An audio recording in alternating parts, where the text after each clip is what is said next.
우리 다짐의 인사를 딱 두 가지만 먼저 하고 말씀을 전할까 합니다. 먼저 서로를 바라보면서 먼저 이렇게 인사하겠습니다. 예수님처럼 사랑하며 살겠습니다. 자, 이제 두 번째 인사입니다. 예수님처럼 용서하며 살겠습니다. 네. 오늘 이 본문 말씀 에베소서 말씀이죠. 브루스라는 유명한 신학자는 이 에베소서를 향해 이렇게 말했습니다. 바울 신학의 진수를 맛볼 수 있는 서신이다.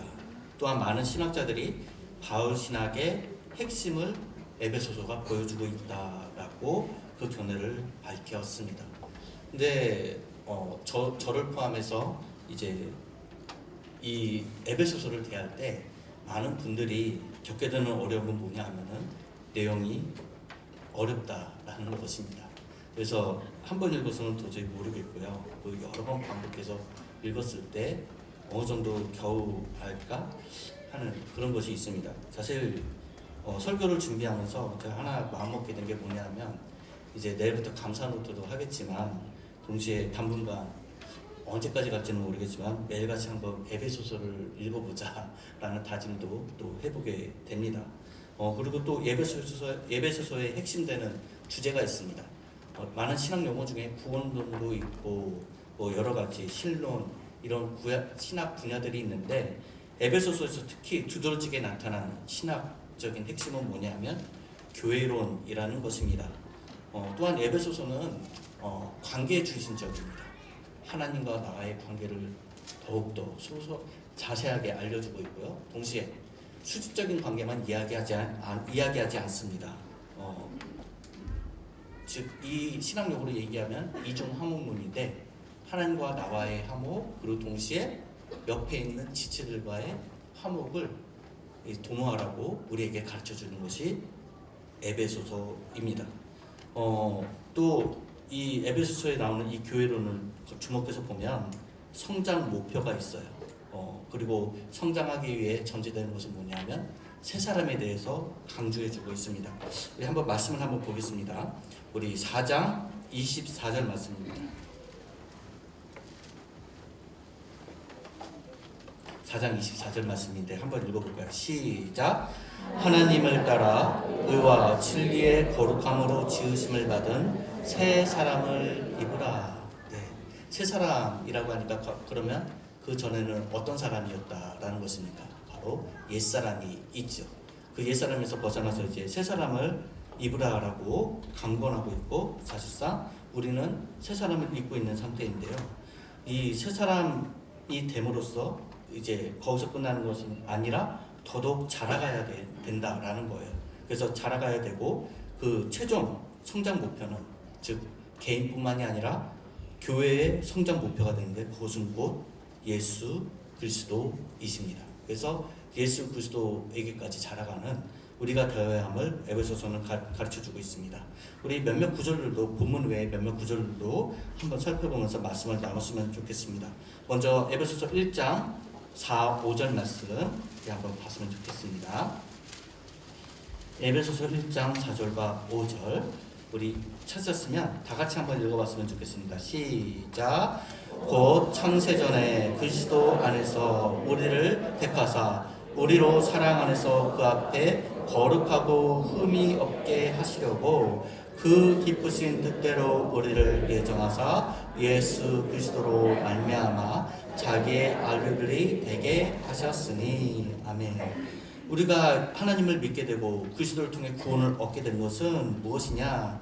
우리가 원해서 된 것이 아니라 하나님께서 창세전에 우리를 택하셔서 예정하셨기 때문에 하나님을 믿게 되었다라고 바울 사도께서는 우리에게 알려주고 있습니다. 특별히 4절에 보면 그 사랑 안에서라는 단어가 나오는데 여기 제 성경에는 그 앞에 1이 되고 가로가 쳐져 있어요. 사랑 안에서 앞에. 그래서 이거를 따라서 보게 되면 각 주에 보면 4절에 사랑 안에서를 빼고 5절에 사랑으로 예정하사로 할 수 있음이라고 되어 있습니다. 즉 하나님께서 우리를 예정하실 때 무작위로 예정하신 것도 아니고 어떤 마음을 가지고 예정하셨다고요? 사랑의 마음을 가지고 우리 한 사람 한 사람을 예정하셨고 구원받는 백성이 되게 하셨다라는 것입니다. 그래서 요한 사도께서도 말씀하신 것처럼 하나님은 사랑이십니다. 그래서 우리가 예수 그리스도의 사랑을 입고 하나님의 사랑을 입고 이렇게 구원받은 백성이 된 것, 하나님께 더욱 놀라운 영광과 감사를 올려야 될 줄 믿습니다. 그리고 이어서 볼 말씀은 1장 12절 말씀입니다. 우리 12절 말씀도 한번 다 같이 보겠습니다. 다 같이 읽겠습니다. 시작. 이는 우리가 그리스도 안에서 전부터 바라던 그의 영광의 찬송이 되게 하려 하심이라. 아멘. 하나님께서 우리를 예정하시고 택하신 이유는 무엇입니까? 10절 말씀에 의하면 예수 그리스도 하나님의 영광의 찬송이 되게 하시려고 우리를 택하셨다라는 것입니다. 그래서 우리 인생은 더더욱 살아가면 살아갈수록 주님께 영광과 기쁨이 되는 인생이 되어야 될 줄 믿습니다. 또 14절 말씀도 마찬가지입니다. 제가 읽어드리겠습니다. 이는 우리의 기업이 보증이 되사 그 얻으신 것을 속량하시고 그의 영광을 찬송하게 하려 하심이라. 네, 하나님은 우리에게 찬양받기를 기뻐하시고 즐거워하십니다. 그러기에 우리를 택하셨다라고 바울사도께서 얘기해주고 있습니다. 또한 23절 교회는 그의 몸이니 만물 안에서 만물을 충만하게 하시는 이의 충만함이니라. 또 이 한 구절에서만 볼 수 있는 것이 뭐냐면 교회론의 핵심이라고 할 수 있는 교회, 즉 교회는 어떤 존재냐, 즉 예수 그리스도의 몸이다 라고 말하고 있습니다. 즉 그리스도의 몸으로서 머리 되시는 예수님이 주인이시고 또 그 가운데 자라가는 것이 교회다라고 하고 있습니다. 그리고 또 이어서 보면 2장 3절, 우리 2장 3절을 한번 읽어봤으면 좋겠습니다. 다 같이 읽겠습니다. 시작. 전에는 우리도 다 그 가운데에서 우리 육체의 욕심을 따라 지내며 육체와 마음에 원하는 것을 하여 다른 이들과 같이 본질상 진노의 자녀이었더니. 사실 우리의 본래 신분은 어떻습니까? 하나님과 원수였고 진노받기에 합당한 자들이었다라고 언급하고 있습니다. 하지만 어떻습니까? 4절 말씀 4, 5절 우리 다 같이 읽겠습니다. 시작. 긍휼이 풍성하신 하나님이 우리를 사랑하신 그 큰 사랑을 인하여 허물로 죽은 우리를 그리스도와 함께 살리셨고 너희는 은혜로 구원을 받은 것이라. 아멘.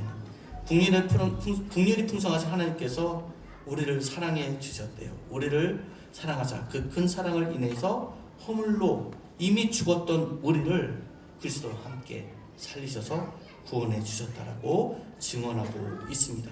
그래서 우리는 하나님께 무한한 감사와 영광을 올려드리며 평생을 살아가야 되는 것이 마땅한 것입니다.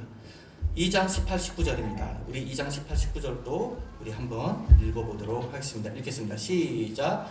이는 그로 말미암아 우리들이 한 성령 안에서 아버지께 나아감을 얻게 하려 하심이라. 그러므로 이제부터 너희는 외인도 아니요 나그네도 아니요 오직 성도들과 동일한 시민이요 하나님의 권속이라. 아멘. 우리 하나님은 화목의 하나님이신데 하나님의 부르심에는 차별이 없습니다. 특별히 에베소서의 수신자들 대부분이 유대인이 아니라 이방인들이었어요. 그 이방인들은 유대인들로 인하여서 할례받지 못한 자들이라고 업신여김을 당했던 사람들이죠. 하지만 예수 그리스도로 말미암아 부르심을 받고 하나님의 백성이 되었습니다.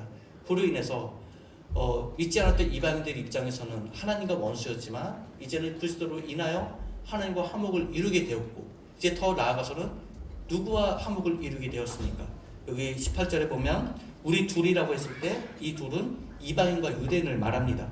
성령 안에서 아버지께 나아감을 얻게 되었다. 둘 다. 그리고 이제부터 너희는 외인도 아니요 나그네도 아니다 라고 선포하고 있어요. 유대인들에 의해서 이방인들은 외인이고 나그네로 여긴 말했지만 이제는 아니다라는 거예요. 오직 성도들과 동일한 시민이요 하나님의 권속이라 라고 선포하고 있습니다. 그래서 이렇게 해서 둘이 하나가 되는 그런 역사, 하나님과의 화목도 이루게 되고 유대인과도 함께 예수 그리스도를 믿는 그 은혜를 이루게 되었죠. 그리고 또 20절에 보면 너희는 사도들과 선지자들의 터 위에 세우심을 입은 자라 그리스도 예수께서 친히 모퉁이 돌이 되셨느니라 라고 하는데 모퉁이 돌이 되셨다 건축자들의 버린 돌이 모퉁이 돌이 되었다라는 시편의 기록도 있는데요. 이 당시 모퉁이 돌은 어떤 역할을 했느냐? 건축자들에 의하면 건축을 하시는 분들의 주장에 의하면 이 모퉁이 돌이 있어야지 그 모퉁이 돌을 중심으로 벽돌 하나하나를 쌓아간다라고 합니다. 그랬을 때 이 모퉁이돌이 그 건축물의 중심을 잡아주고 기둥과 같은 역할을 해준다라고 이야기를 하더라고요. 과거에 제가 집을 건축하는 영상, 아주 빨리 돌리는 영상을 한번 유튜브를 통해서 잠깐 본 적이 있는데, 저는 그전까지 집을 건축할 때 그냥 땅 위에다 바로 짓는 줄 알았습니다. 참 너무나도 몰랐죠. 근데 보니까 처음에 그 땅을 파더라고요. 아주 깊숙이 공사하시는 분들이 열심히 파요, 건축자들이. 그런 다음에 레몬컨 차량들이 수차례 왔다 가면서 그 밑에다가 콘크리트를 부어요. 그제서야 그 바닥이 탄탄해졌을 때 건축물을 지어 나가는 것을 저는 보게 되었습니다. 반석 위에 집 지은 자라는 것이 과연 이런 의미겠구나.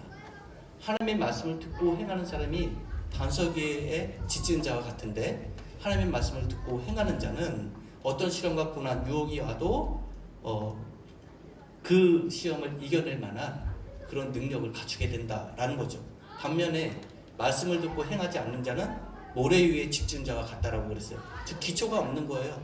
행함이 없는 믿음은 기초가 없기에 시련과 고난이 오고 유혹이 오면 바로바로 쓰러지고 넘어지는 것이 그러한 상태가 된다라고 말하는 것이죠. 그래서 우리 2장 20절에 의하면 우리 믿음의 기초는 누가 되십니까? 바로 모퉁이 돌이 되시는 우리 구주 예수 그리스도께서 우리의 기초가 되어 주신다라는 겁니다. 그래서 예수 그리스도를 철저히 의지하는 가운데 우리 신앙이 유지되는 것이고, 또 말씀을 행할 때 우리 믿음이 더욱 든든해짐을 예수님께서 친히 사복음서를 통해서 우리에게 가르쳐 주신 바가 있습니다. 또 이어서 말씀을 계속 보게 되면 4장 1절과 3절 말씀도 우리 한번 보겠습니다. 4장 1절과 3절인데 우리 이 말씀 다 같이 한번 읽어봤으면 좋겠습니다. 다 같이 읽겠습니다. 시작. 그러므로 주 안에서 갇힌 내가 너희를 권하노니 너희가 부르심을 받은 일에 합당하게 행하여 모든 겸손과 온유로 하고 오래 참음으로 사랑 가운데서 서로 용납하고 평안에 매는 줄로 성령이 하나 되게 하신 것을 힘써 지키라. 아멘. 교회의 하나됨을 지킬 것을 바울사도께서 말해주고 있는데요. 특별히 3절에 보면 우리 점철제일교라는 이 믿음의 공동체, 누구를 통해 하나가 된 것입니까? 3절에 의하면 성령께서 우리로 하여금 하나 되게 해주셨다라는 것입니다. 그래서 우리는 이 하나됨을 힘써 지켜야 합니다. 그래서 부르심 받은 바대로 합당하게 행하는 그 행함이 있어야 될 것이고, 2절에 보면 겸손함과 온유함이 있어야 되고 또 오래 참음도 있어야 합니다. 그리고 사랑 가운데 서로 용서하고 용납하는 일들이 넘쳐나야 합니다. 그러했을 때 성령께서 하나 되게 하신 것을 힘써 지켜나갈 수 있다라고 바울사도께서 이야기해주고 있습니다. 이것이 곧 교회의 화목을 지키기 위한 조건들이 되는 것입니다. 또 우리 11, 13절 말씀도 있습니다. 우리 11, 13절 제가 읽어드리겠습니다. 그가 어떤 사람은 사도로, 어떤 사람은 선지자로, 어떤 사람은 복음 전환자로, 어떤 사람은 목사와 교사로 삼으셨으니 이는 성도를 온전하게 하며 봉사의 일을 하게 하며 그리스도의 몸을 세우려 하심이라. 우리가 다 하나님의 아들을 믿는 것과 아는 일에 하나가 되어 온전한 사람을 이루어 그리스도의 장성한 분량이 충만한 데까지 이르리니. 이 믿음의 공동체, 교회는요 하나가 되는 것에서 멈춰지지 않아요. 어떤 공동체입니까? 자라가는 공동체예요. 자라가는 공동체인데 어디까지요? 그리스도의 장성한 분량이 충만한 데까지 자라가는 공동체라고 바울께서 이야기해주고 있습니다. 그렇게 자라가기 위해서 각자에게 은사를 주셨고 그 은사에 맞는 직분을 하나님이 허락해 주셨다라는 것이죠. 그래서 성도들이 더욱 온전하게 되어서 봉사하며 일하면서 그리스도의 몸이 더더욱 세워져 간다라고 12절에서 이야기해주고 있습니다. 또 이어서 말씀을 보면 15, 16절 말씀 또 이어서 보겠습니다. 15, 16절 우리 이 말씀도 같이 한번 읽어볼까요? 시작. 오직 사랑 안에서 참된 것을 하여 범사의 기회까지 자랄지라. 그는 머리니 곧 그리스도라. 그에게서 온몸이 각 마디를 통하여 도움을 받음으로 연결되고 결합되어 각 지체의 분량대로 역사하여 그 몸을 자라게 하며 사랑 안에서 스스로 세우느니라. 아멘. 우리 그리스도인들은 자라나게 되어 있습니다. 그리스도인 공동체는 자라나는데 그 힘의 원천이 어디 있느냐? 예수 그리스도께 있다라는 거예요. 우리는 머리이신 그리스도께까지 자라나야 되는데 그 능력 또한 누구에게로부터 나오느냐? 바로 예수님을 통해서 나온다라는 것이죠. 그래서 예수님의 은혜가 아니면 교회는 성장할 수 없습니다. 은혜는 절대적으로 필요한 것입니다. 그래서 날마다 그리스도의 은혜를 누릴 때 그 교회는 더 온전하게 되고 자라가게 되는 것입니다. 자, 그러면서 이제 오늘 본문 말씀으로 제가 들어가서 말씀을 또 계속 전하겠습니다. 25절과 32절 이 본문 말씀은 새 사람을 입은 성도가 구체적으로 어떤 모습을 보여야 되는지 소개해 주는 본문인 것입니다. 25절 말씀 우리 다 같이 한번 읽어보겠습니다. 시작. 그런즉 거짓을 버리고 각각 그 이웃과 더불어 참된 것을 말하라. 이는 우리가 서로 지체가 됨이라. 아멘. 하나님께 부름받은 새 사람은 어떠한 모습을 보이느냐? 절대 거짓되지 않습니다. 오직 진실한 사람입니다. 성도 간에 이 진실함이 기본적으로 상식적으로 있어야 합니다. 성도란 거짓되어서는 안 됩니다. 서로 진실하게 되어야 합니다. 왜 그렇습니까? 각자 예수 그리스도의 몸에 붙어있는 지체가 되기 때문에 서로 거짓말을 한다면 그 공동체를 허무는 결과를 가져올 것이기 때문에 그렇습니다. 거짓을 버리고 참된 것을 말해야 되는 것이 생활화되어야 합니다. 성도가 거짓말하는 것은 새 사람을 벗어버리고 옛 사람으로 돌아가는 것과 다름이 없는 것입니다. 지체에게 거짓말함으로써 그리스도의 몸된 교회를 상하게 할 수 있습니다. 그러므로 교회 공동체는 더욱 진실함이 넘쳐야 되고 서로 배려하며 사랑이 넘쳐나야 되는 것입니다. 또 26, 27절 우리 다 같이 읽겠습니다. 시작. 분을 내어도 죄를 짓지 말며 해가 지도록 분을 두지 말고 마귀에게 틈을 주지 말라. 아멘. 사랑하는 성도 여러분, 모든 분노가 다 죄 짓는 것은 아닙니다. 의로운 분노라는 것도 있습니다. 대표적인 예로 우리 주 예수 그리스도께서 성전을 정하실 때 분노하셨죠. 거룩한 분노입니다. 사실상 우리들도 가끔 가다가는 그런 일은 흔하지는 않습니다. 분노해야 될 때가 가끔 있습니다. 불의를 봤을 때 거기에 대한 분노심이 일어날 줄도 아는 그런 모습도 사실 있어야 합니다. 하지만 아무리 의로운 분노라도 연약한 우리들이 그 분노를 계속 품게 되면 어떤 일이 일어나겠습니까? 해가 지기까지 그 분노를 계속 갖고 있다면 어떤 일이 일어나겠습니까? 사단 마귀는요, 분노로 일하는 존재입니다. 아무리 의로운 분노라도 그것을 사단 마귀는 우리 마음 가운데 찾아와서 변질시켜서 죄짓게끔 그 틈을 노려서 우리로 하여금 넘어지게 만듭니다. 그래서 잠깐 불루한 일이 생길 수도 있고 우리가 온전히 성장하지 못해서 미성숙해서 하는 분노도 분명히 있습니다. 그럴 때마다 거기에 대해서는 주님 앞에 회개하면 될 것이고 동시에 그 분노를 빨리 끊어내는 그런 훈련이 우리들은 되어 있어야 합니다. 왜냐하면 계속 분노를 품고 있다 보면 그 분노를 품는 사람들의 특징이 뭐예요? 갑작스럽게 그 분노를 이기지 못해서 과격한 행동을 하게 되잖아요. 그래서 죄를 짓게 되잖아요.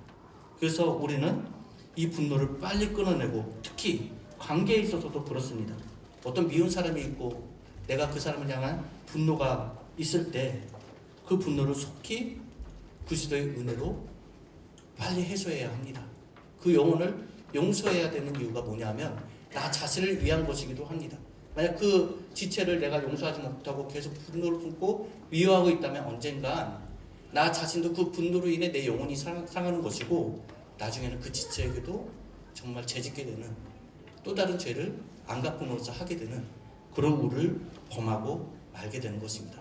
그러므로 우리는 예수 그리스도의 사랑으로 먼저 용서함으로써 분노를 끊어내는 그 은혜를 누려야 되겠습니다. 그래서 나 자신도 지키고 또한 지체를 용서함으로써 사랑하는 데까지 나아가는 그런 은혜가 있어야 되겠습니다. 예수님이 또 이렇게 말씀하신 적이 있죠.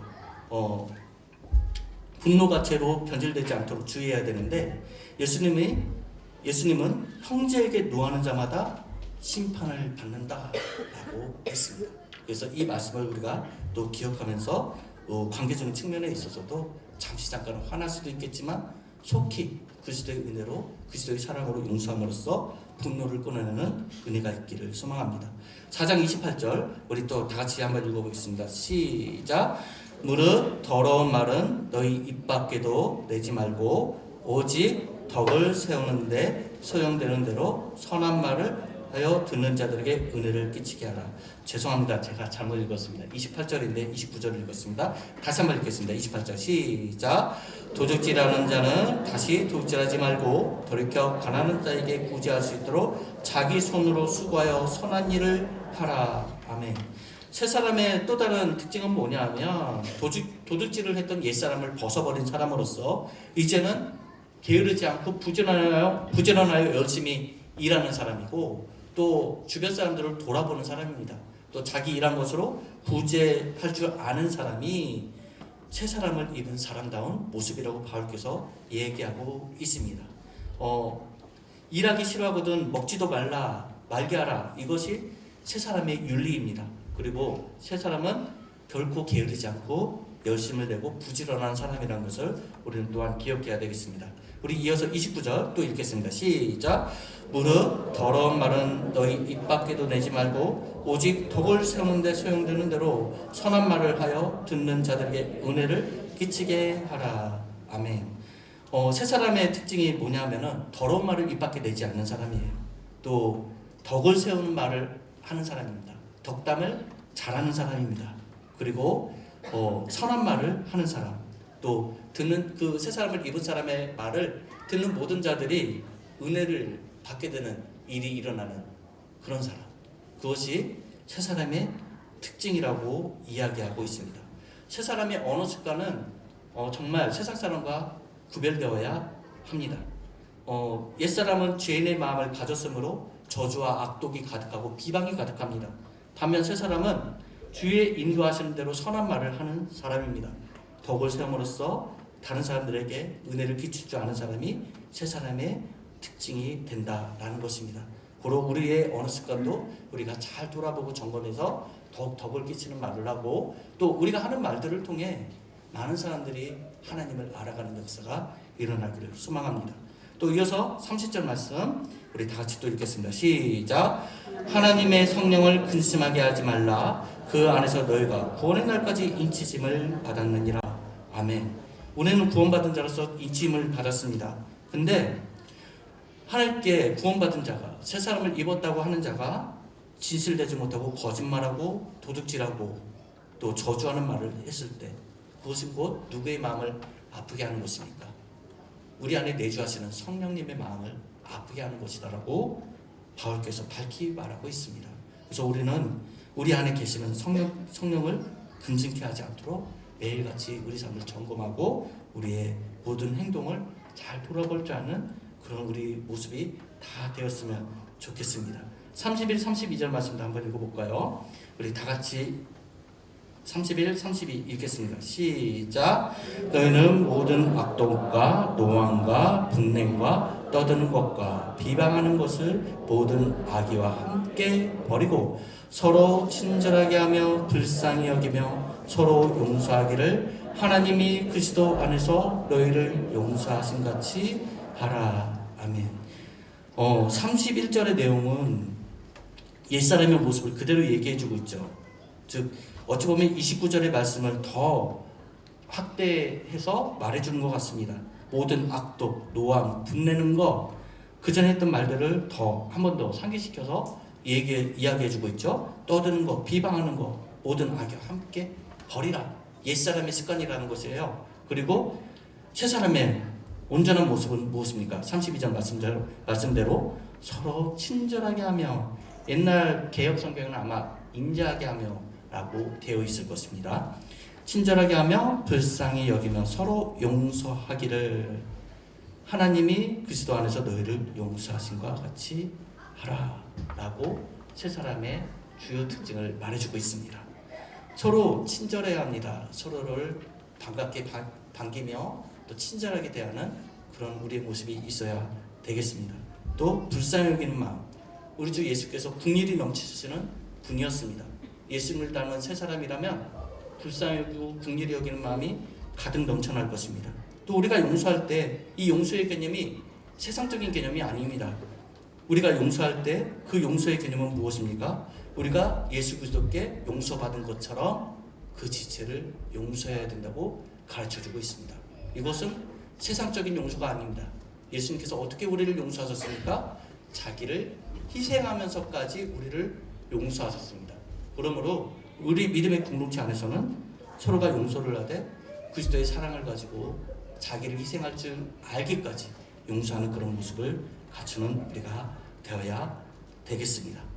그러므로 우리가 이 세 사람의 특징들을 오늘 본문 말씀을 통해 배웠습니다. 우리가 용서의 삶을 온전히 살아가고 또 그리스도의 사랑으로 살아가는 모습을 더 가지고 나가야 되겠습니다. 이어서 오늘 본문 말씀은 아니지만 우리 5장 1절 말씀도 한번 읽어봤으면 좋겠습니다. 5장 1절 또 다 같이 읽겠습니다. 시작. 그러므로 사랑을 받는 자녀같이 너희는 하느님을 본받는 자가 되고 그리스도께서 너희를 사랑하신 것 같이 너희도 사랑 가운데서 행하라. 그는 우리를 위하여 자신을 버리사 향기로운 제물과 희생제물로 하나님께 드리셨느니라. 아멘. 우리가 사랑을 하되 5장 2절 말씀해 보니까 그리스도께서 너희를 사랑하신 것처럼, 즉 성도 간의 사랑은 필레오의 사랑이 아니라 아가페적인 사랑입니다. 희생적인 사랑, 국률의 사랑이 이 아가페의 사랑이라고 할 수 있는데 예수 그리스도의 사랑인 것입니다. 그리스도의 사랑으로 서로를 사랑해야 되겠지요. 그리고 특히 더 놀라운 건 뭐냐면 5장 1절에 너희는 하나님을 본받는 자가 되고, 우리는 하나님을 본받아야 된대요. 이것이 사실 가능합니까?